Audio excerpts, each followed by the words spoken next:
Ang born again, dili relihiyon. Kami, naami relihiyon. Christian me, kay nituo man mi kang Kristo. So, Christian me. So, karon ang tawag sa Makatubod. among denominasyon, Baptist. O, kinahanglan na adi pangalan Nagbayad ang gid mo, among buwis. ang denominasyon para ma-registered, para mahimong legal. Ayaw pagpatagang istorya.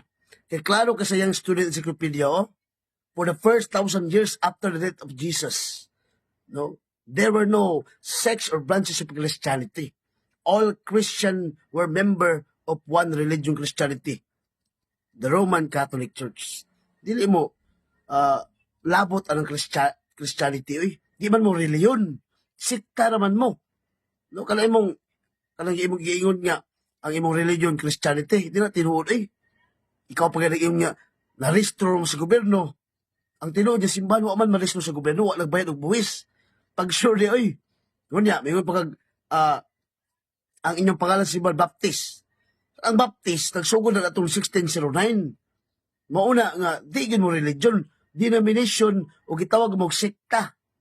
Bang sulpot ba nga may tungha ra kalit nga paghuman sa kilat turok na yung uhong. Mo tinuod sister. Ay pagpataka-taka nga religion mo. Kana nakabutang sa imong birth certificate. Ay ko ina Christian na nakabutang.